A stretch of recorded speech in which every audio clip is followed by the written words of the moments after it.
मानवारा सदर साहब, साहित्य अकेडमी जा प्रोग्राम ऑफिसर नागर जी, साहित्य अकेडमी के सिंधी विंग जा कन्वीनर, सलाहकार बोर्ड जा कन्वीनर मोहन इंसानी जी, फिर संध्या ऐं सिंधी साहित्य जा आशिक शहदाई, सच्चा सिंधी भाउरो ऐं भेनर।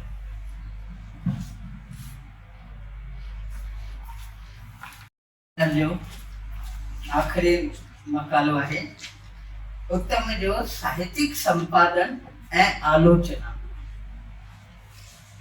साहित्य अकेडमी भारत सरकार पारां एजे उत्तम जे जन्म शताब्दी जे मौके ते मुनक़िद कयल हिन सेमिनार में मौजूद सदर साहब ऐं साथियों, मां उत्तम जे साहित्यिक संपादन ऐं आलोचना में योगदान विषय ते पंहिंजा वीचार पेश करण लाइ तव्हांजे साम्हूं आहियां।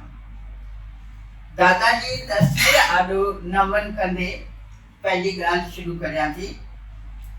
आलिम, अदीब, मुहक़क़, ॿोलीअ जो माहिर। आलिम, अदीब, मुहक़क़, ॿोलीअ जो माहिर, विछड़ी वियो ज़ाहिर, विरछे ॾाह पर अणमई। तरकी पसंद हाराजा एवज़ी अदीब हुआ ऐं कीरत माली उत्तम जे टिमूर्तीअ जा अहम एवज़ी रहिया।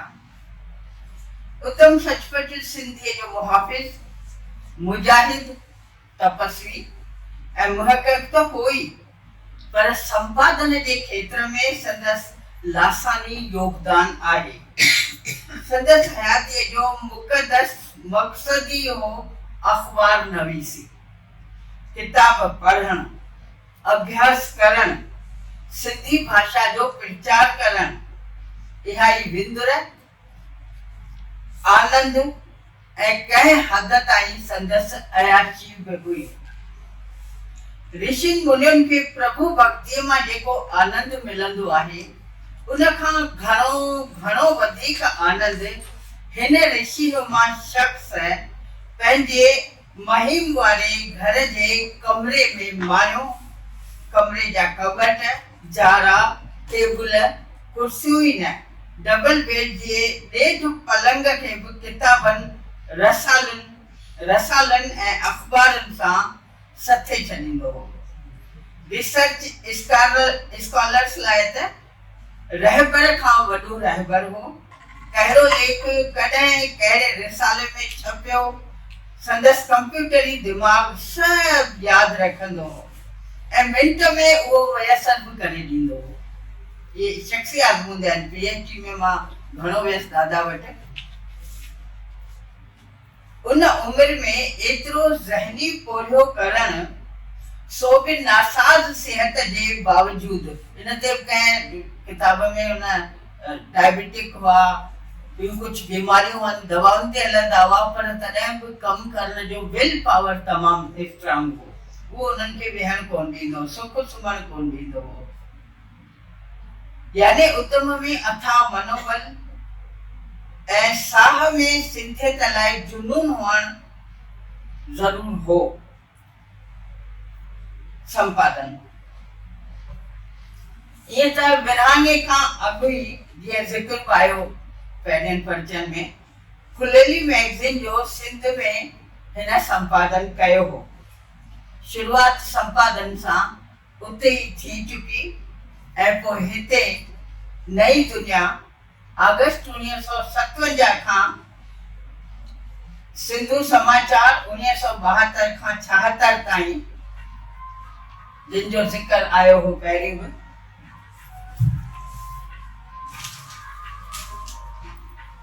उत्तम सिंधी भाषा साहित्य ऐं अख़बारी हलचल में तमामु चुस्त ऐं लगनशील हुआ। राति जो 2-2:30 बजे ताईं जागी कमु कंदो ऐं वरी सुबुह जो 7 बजे तयारु थी वेंदो। जेको सिंधी ॿोलीअ ऐं लिपीअ जे ख़िलाफ़ लिखंदो हो, तंहिंखे बेनकाब कंदे देर न कंदो। आलम आश्कार आहे त नई दुनिया में छपजण हर अदीब लाइ फ़ख़्र जी ॻाल्हि हुई। पंहिंजी पत्नी सुंदरीअ खे जे कहाणियुनि, नाटकनि ऐं नावलनि खे सुधारे संवारे नई दुनिया पब्लिकेशन पारां छपाराईंदो हो। सुंदरीअ पाण लिखियो, उत्तम ई मुंहिंजो रहबर ऐं साथी आहे। हिन मुंहिंजे जीअर ई मुंहिंजे मथां साहित्य जो ताजमहल अॾे छॾियो आहे। नई दुनिया खे हिंदीअ जो रसालो सरस्वती, मुंशी प्रेमचंद जे संपादकीय में निकिरंदड़ रसालो हंस, जंहिं हिंदी साहित्य खे नई वाट तरक़ी पसंदीअ जी घरे ॾिनी, उर्दूअ में साकी उन दर्जे जो रसालो लेखिजे थो। नई दुनिया बि इन्हनि हिंदी ऐं उर्दूअ जे रसालनि सां बर मेचण में मवाद जे नज़रिए खां बेशक कामयाब रही। पहिरीं जमूरतीअ उन जो संपादन संभालियो।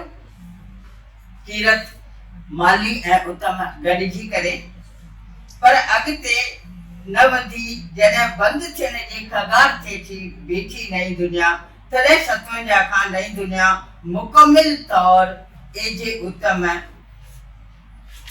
अकेले सिर वागू संभाले उनखे अॻिते वधायो ऐं नई दुनिया जे इशायत में हिकु नओं दौर आयो। जेतोणीकि माहवार या हफ़्तेवार अख़बारुनि रसालनि खे एॾा इश्तिहार न मिलंदा आहिनि, यानी रसाले जी उबत फ़क़ति विकिरे ते मुनहसर हुई। मखण जी शीख पचाइण। अकेले सिर उत्तम 20 साल 1975 खां 1957 ताईं सॼो बोझो पाण ते हमवार कयो ऐं लेखकनि खे उजूरो बि ॾियणु शुरू कयो। 1974 में रोज़ानी सिंधु समाचार कढण करे नई दुनिया हलाइण अमली तौर ॾुखियो थी पियो, इन करे उहो निकिरण ई बंदि थी वियो। उन जे बदिरां नई दुनिया 30 महीने किताब छपाराइण शुरू कया ऐं 100 खनि किताब इन बहाने ज़ाहिर सघिया, पर हिक शख़्स ते बार पवण करे उन में बि ढिलाई अचणु शुरू थी वई। सिंधु संसार बि कुझु साल हली साॻियनि कारणनि जे करे बंदि थी वई। जेतोणीकि नई दुनिया जी साख एतिरी हुई जो जेसीं लेखक उन में न छपिबो हो तेसीं खेसि लेखक जे रूप में मञता ई न मिलंदी हुई। रसालो हलाइण रत विड़ुड़ण आहे। उत्तम उहो कमु ईमानदारीअ सां कयो। कृष्ण चंद्र, ख्वाजा अहमद अब्बास, मानिक बनर्जी, सरदार जाफरी ऐं ॿियनि ऊच कोटीअ जे लेखकनि जे रचनाउनि जी वाक़फ़ियत सिंधी पढ़ंदड़नि खे नई दुनिया जी महरफ़त मिली। नई दुनिया में इन्हनि सभिनी ते मवाद हूंदो, एक्चुअली सभु पर्चा हुजनि, महफ़ूज़ नई दुनिया जा ख़ासि अंक अमन पर्चो, शाह पर्चो, टैगोर पर्चो बि पंहिंजे आब ताब ऐं मयार करे अॼु बि नित नवां भासनि था। जॾहिं टैगोर जो हींअर दिल्ली अकेडमीअ में थियो 150 शायदि हुई, त तॾहिं बि असांखे उन्हनि पर्चनि मां कुझु मवाद मिलियो। मूं त उर्दू हिंदी जा खयां हुआ, पर उत्तम जे में किताब में नई दुनिया जे विशेषांकन में उहो मवाद मौजूदु आहे। यानी अॼु बि असांजे लाइ कारात आहिनि, कमु अची था सघनि। सचपच उत्तम इहो उहो ॾीओ आहे जंहिं पाण ॿारे रोशनी ॾिनी। लक्ष्मण कोकरे जा मुसाफ़िर लिखे थो, रहबर जो कमु आहे राह ॾेखारणु ऐं मंज़िल पहुचाइणु। कमु एजे उत्तम जो आहे सच चवणु ऐं सच चवाइणु। साॻियो लेखक अॻिते लिखे थो, उत्तम हमेशह सच जो कांकी आहे, सच जे राह जो बांधीअड़ो आहे, हिकु रोशन मुनार आहे जो भिटकल खे राह ॾेखारींदो आहे, हिकु कुतुबनुमा आहे जंहिंजे सहारे भिटकल सामूंडी जहाज़ मंज़िल ते पहुचंदा आहिनि। हराम पैसा ख़र्च करे इनाम ॾींदो हो। जीअं मोहन जे दड़े जी मुहर पहिरें किताब ते मूंखे 1000 रुपया ॾिनई 1990 में। अॼु उन्हनि जी केतिरी क़ीमत थिए। ही पहिरियों संपादक हो जंहिं नई दुनिया में छपियल रचनाउनि जो उजूरो लेखकनि खे ॾिनो हो। उनखां पहिरियों ₹5 मिलिया गोवर्धन शर्मा खे, वो आहे वोट कयो आहे। तव्हांखे ₹4 मिलिया। चार खां शुरू थियो न तव्हां हुन पहिरीं लिखियो हूंदो न। इन ॻाल्हि जी पुठिभराई कंदे गोवर्धन घायल लिखे थो, उत्तम साहिब खून पसीनो ॾेई 18 साल नई दुनिया रसाले खे औलाद जियां तातियो। आशा खां वधीक मोह प्यार नई दुनिया खे मिलियो। यस यस। अगस्त 1960 में हिकु ॾींहुं ₹5 जो मनी ऑर्डर टपाली आणे ॾिनुमि। मूं कागज़ ते सही करे जीअं झुकी टपालीअ खां वरितुमि पे त ॾिठो हू मुश्की रहियो हो। शायदि ₹5 ते भई ₹5 मनी ऑर्डर कयो आहे। चिटकीअ ते उत्तम जा हथ लिखियल पहिरीं पाण पढ़ियमि अखर ऐं पोइ टपालीअ खे ॿुधाईंदे चयमि ही ₹5 मूं लाइ 5000 खां वधीक आहिनि।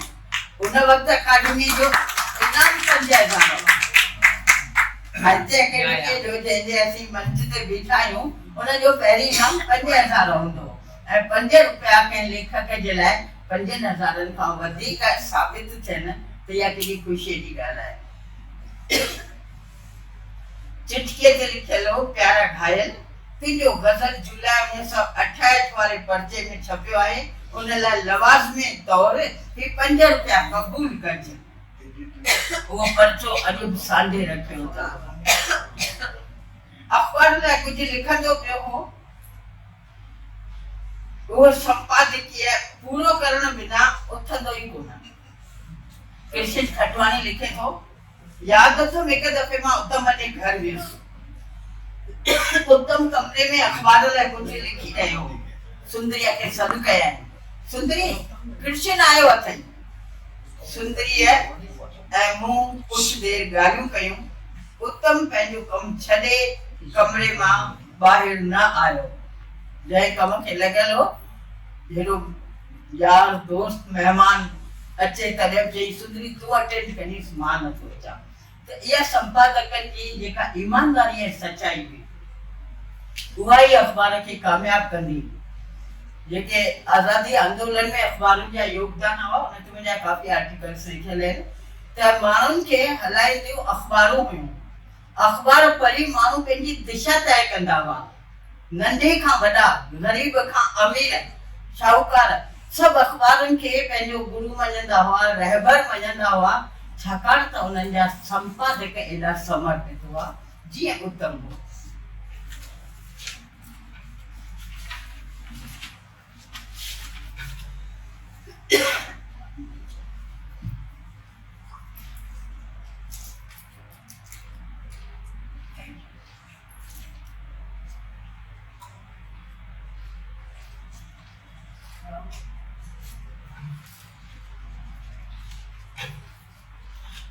कृष्णी अॻिते लिखे थो, ईअं चयो वेंदो आहे त अख़बारुनि जो सच हिकु ॾींहं जो सच हूंदो आहे, पर उनखे अख़बारुनि में छपियल उहे ॻाल्हियूं यादि रहंदियूं हुयूं जंहिंसां संदसि तहलक आहे। माना उत्तम जे लाइ अख़बार हिकु ॾींहं जो सच कोन हुई। कॾहिं बि पुछीस पई फलाणे अंक में तो हिन माण्हूअ ते हीअं लिखियो, हू बरज़ुबान यादि हूंदो हुअसि। उत्तम एक अनोखो संपादक हो, जिन सां संदसि शख्सी मतभेद रहिया से बि संदसि सारा करण लाइ मजबूर थी वेंदा हुआ। मिसलन मोहन कल्पना पंहिंजे लेख युग पुरुष उत्तम जे शुरूआती लाइन में लिखे थो, शख्सियत और मुंहिंजा उत्तम सां घाटा ऐं गहरा मतभेद रहिया। भेदनि लाइ मतनि जो हुअणु ज़रूरी आहे।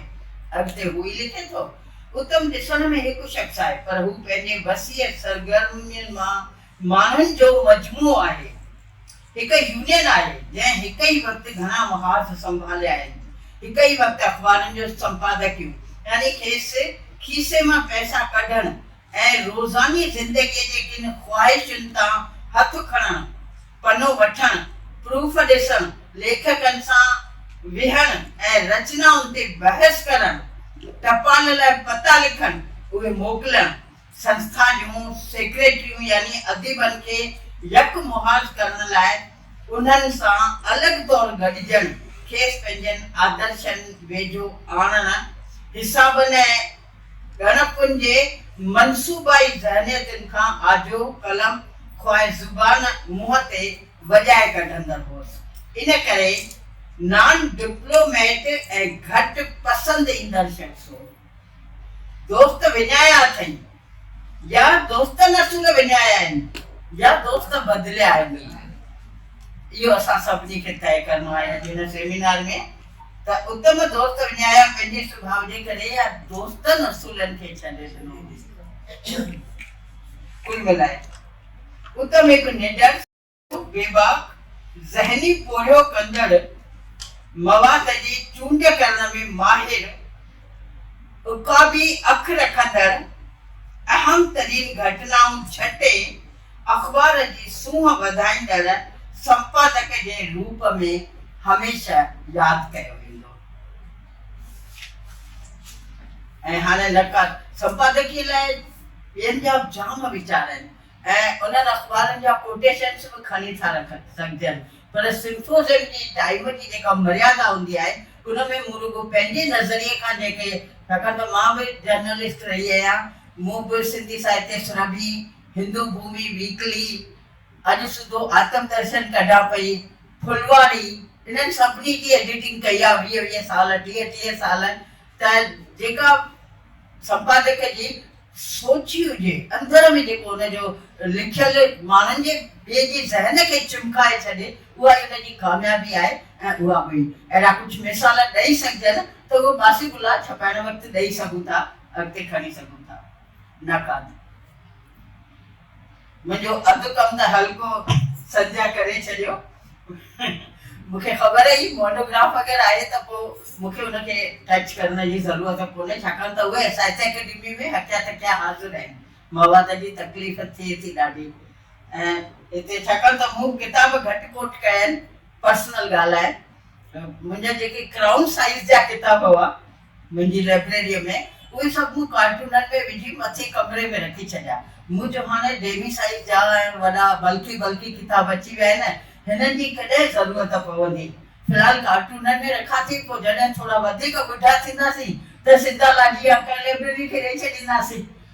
त मां जीअं हिननि एकेडमी जो लेटर आयो ऐं मोहन भैया जो फ़ोन आयो त उहो मवाद ॻोल्हण वियसि। उहो कार्टून हेठियां सभु किताब पाणीअ सां भरिया पिया हुआ ऐं मथनि अलाए कीअं रोशनदान मां पाणी आयो, छा थियो। ऐं इहे तकलीफ़ूं असां सभिनी खे कंहिं बि रचनाकार लाइ लिखंदासीं त दरपेश ईंदियूं। किताब मूं वटि आहिनि, क्राउन साइज़ जा जेके किताब उत्तम जा हुआ मां ॿ करे फुरे ईंदी हुईसां, ॾियणु कोन चाहींदा। मां चयो दादा पोइ कहिड़े कमु ईंदा, असां पढ़ंदासीं न, पोइ मां मास्तरियाणी आहियां, मां ॿारनि खे पढ़ाईंदसि, तव्हां ॾियो। ईअं फुरे ईंदी सां ॼण हिक तरह सां, पोइ ॾींदा बि हुआ। त उहो मूं वटि कलेक्शन आहे। हाणे ॾिसजे उन्हनि जी छा थी सभु ॾेखारियूं त मूं उहे कोटेशन्स कोन कया आहिनि, न को मां पेज नंबर ॿुधाए सघंदसि, छाकाणि त मां हींअर कोन पढ़ी सघियसि। मुंहिंजा पढ़ियल आहिनि, जीअं जीअं मिलंदा हुआ मां ट्रेन में 2 किताब पूरा करे ईंदी हुअसि। एम ए PhD जे दौरान 10 साल धिका खाधा त 2 किताब ट्रेन में पूरा थी वेंदा हुआ, इन करे खणी ईंदी हुअसि। जिते वेंदी हुअसि सभिनी खां पूरे ईंदी हुअसि। तनक़ीद जी वज़ाहत, ज़रूरत, अहमियत जी उबटाड़ खां पाण बचाईंदे, छाकाणि त संध्या खे ख़बर आहे असीं एकेडमिशियन आहियूं त रिसर्च पेपर माना जेको लफ़्ज़ आहे टाइटल जो, उनजी पहिरीं पेज ॾेढ में उबटाड़ करणी आहे। तनक़ीद जी परिभाषाऊं, तनक़ीद जी ज़रूरत कहिड़ी आहे, अहमियत कहिड़ी आहे, पर हिते उहा मूंखे गुंजाइश नज़र कोन आई। पाण बचाईंदे मां सिधो उत्तम जे तनक़ीद में योगदान बाबति पंहिंजा वीचार पेश कंदसि। असां अॼु सुबुह खां उत्तम जे शख़्सियत, सुभाउ, रचना, धर्म वग़ैरह बाबति ॿुधी ऐं ॻाल्हाए रहिया आहियूं। हिते मुंहिंजो मक़सदु साहित्यिक या अदबी तनक़ीद जी वाखाण करणु आहे। रीटा शहाणी पंहिंजे लेख जहिड़ो अंदरि तहिड़ो ॿाहिरि में लिखे थी। जेकॾहिं कंहिं किताब जे प्रकाशन जी तारीख़ जो साल 1950 जे बदिरां 1949 कोट कयो त हुनजे ख़्याल मूजिबि अदबी तारीख़ सां दग़ा कई अथव। हू उनखे ग़लती क़बूल करण लाइ तयारु कोन थींदो। उन वाक़िए खे best of doubt benefit of doubt ॾियण लाइ बि तयारु कोन थींदो ऐं पंहिंजी दावा खे शक जी गुंजाइश खां आजो रखंदो भई मूं जेको चयो आहे दैट इज राइट। समूरियुनि अदबी लिखणनि में गहराईअ सां वञे थो, लेखक ख़ुदि पाण बाबति अहम ॻाल्हियूं विसारे वेहे पर उत्तम सभु यादि रखंदो। मतिलबु केतिरनि लेखकनि पंहिंजा एग्ज़ाम्पल ॾिना आहिनि त मूंखां इहा ॻाल्हि विसरी वई पर उत्तम खे उहो यादि रखंदो रहंदो। पोइ हिन शख़्सी मिसाल ॾिनो आहे। हरी मोटवाणी लिखे थो, मज़मून नवीसीअ में हू माहिर आहे, कंहिं रचना ते तनक़ीद कंदो हो, पंहिंजे सोच जा मापा इस्तेमाल कंदो हो। गॾोगॾु मूंखे उत्तम जे हठ ज़िद ऐं अभिमान लाइ इज़त आहे। इज़त आहे तॾहिं ई हीउ नंढड़ो शख़्स शफ़ी मज़मून लिखी सघियो आहे। वीना श्रृंगी लिखे थी उत्तम कावड़ीअ लाइ। उत्तम आपे खां ॿाहिरि निकिरी वेंदो आहे। उत्तम जो मिजाज गरम आहे। उत्तम माण्हुनि जी खल लाइ थो छॾे। उत्तम नाम ई आहे तनक़ीद जो, माना पर्सनैलिटी तनक़ीद वारी अथसि त लिटरेरी क्रिटिसिज्म उन लेवल जी ई थींदी। स्वाभाविक संदसि अदबी तनक़ीद तुज़ राह रोशन कंदड़ पंहिंजी रचना खे ॿीहर पढ़ी रिफाइन करणु आहे। माना ख़ुदि मां बि पंहिंजी रचना जेकॾहिं उत्तम जे गाइडेंस मूजिबि वरी पढ़ंदसि त उहा रिफाइन थी वेंदी जीअं जीअं हुन मूंखे चयो आहे। उन वक़्त जो नौजवान शाइर श्रीकांत सदफ लिखे थो, उत्तम सिंधीअ जो अकेलो मां दुहिरायां थो अकेलो नक़ाद आहे जंहिं नयनि दाख़िलाउनि जी दिलि सां मरहबा कई आहे। हिन लाइ आलोचना कंहिंखे बि रद्द करण जो प्रयास न रही आहे। जेके उन जे दौर जा सभु माण्हू चवनि था त खल लाहींदो हो, छेड़ींदो हो, उन ॻाल्हि खे नौजवान अदीब चए थो न हुन त असांखे हिमथायो आहे। हिन ॻाल्हि जी पुठ भराई मां पंहिंजे ई किताब ते उत्तम जी कयल रायज़िनीअ खे कोट कंदे करियां थी। कमला गोकलानी हिक ई वक़्तु कहाणीअ सां गॾु तहक़ीक़ ऐं तबसरे ते कलम हलाए थी त सेमिनारनि ऐं ॿियनि सरगर्मियुनि में पाण मोखे थी। परख या जाइज़े जो कमु हूंअ त 8 काठियो, जंहिंजी असां वटि 68 आहे। उन ते कमला सॼो किताब लिखे त इहा दाद लाइक़ कोशिश आहे। मुंहिंजो सेकेंड बुक हो, शायदि अॻियां लिखियो हुजे। ख़ासि करे जॾहिं उहो पंहिंजे क़िस्म जो राजस्थान जे सिंधी साहित्यकारनि जी ॼाण ॾींदड़ पहिरियों किताबु आहे। हिन उन लाइ न रुॻो महिनत ऐं खोज सां अंग अखर ऐं हक़ीक़तूं हथ कयूं आहिनि, पर कथ कंदड़ तबसरो बि कयो आहे। उहा कथ ऐं परख पंहिंजे सिर ई हिकु तख़लीक़ी फ़न आहे। हाणे उहो किताबु मूंखे छो लिखिणो पियो?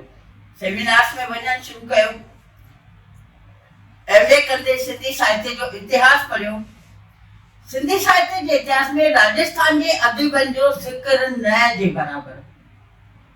ऐं मां लेखकनि सां रूबरू मिलां थी, मुकाबला करियां थी राजस्थान सिंधी एकेडमी जे सेमिनार्स में, उन्हनि सां दुबदू थियूं था त मूं चयो ही असांखे इग्नोर छो था कनि? रुॻो साहित्य ते बम्बई वारनि जो हक़ आहे छा? ठपो आहे छा? घणे में घणो बम्बई वारनि ते ई फोकस हूंदो हो, थोरो घणो दिल्लीअ वारा हावी थिया। माना बाक़ी भारत जे कंहिं बि कुंड में अदीब आहिनि ई कोन, अदब जी रचना ई कोन थी थिए। ऐं पोइ मां भाऊ वरी इंसानीअ सां मिलियसि, जयपुर जी टिमूर्तीअ सां मिलियसि, भंबानी सुंदर ऐं वासिव सिंधु भारती, उन्हनि खां इंटरव्यूज़ करे सॼा अंग अखर इकठा कया ऐं मूं किताबु लिखियो राजस्थान जे सिंधी साहित्य जो चाइतो। इहो पहिरें ई क़िस्म जो किताबु हो ऐं RS जे कोर्स में लॻो हो तॾहिं RPSC में।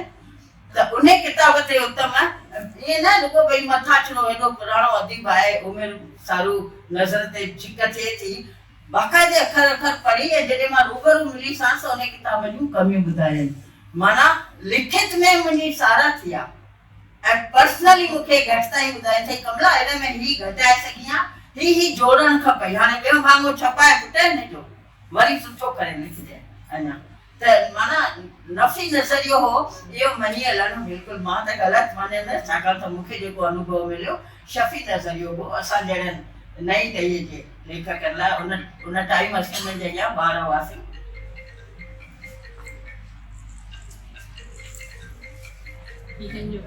शायदि ॿ या टे दफ़ा उन खां अॻु मां उत्तम सां रूबरू मिली हूंदसि ऐं उते मूंखे यादि कोन हूंदो त मां कमला सां रूबरू मिलियो आहियां। त मां कीअं संदसि तनक़ीद खे तेज़ाबी या छिती तनक़ीद चवां? कंहिं ॿिए खे उबते हथ खणी पंहिंजी कमज़ोरी लिकाइण उत्तम कॾहिं कोन कई।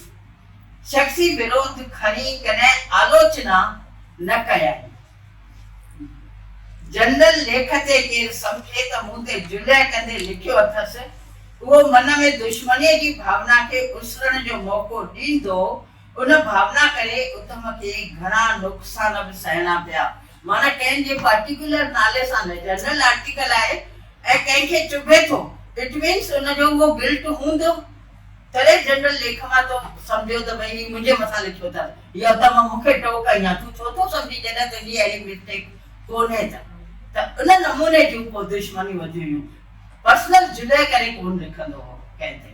वधीक मोहन दादा ॿुधाए सघंदा सदारती तकरीर में जेको मुंहिंजो आज़मूदो रहियो, मूंखे इहो महसूसु थियो जो पर्सनल नुक़सान बि सहणा पियसि।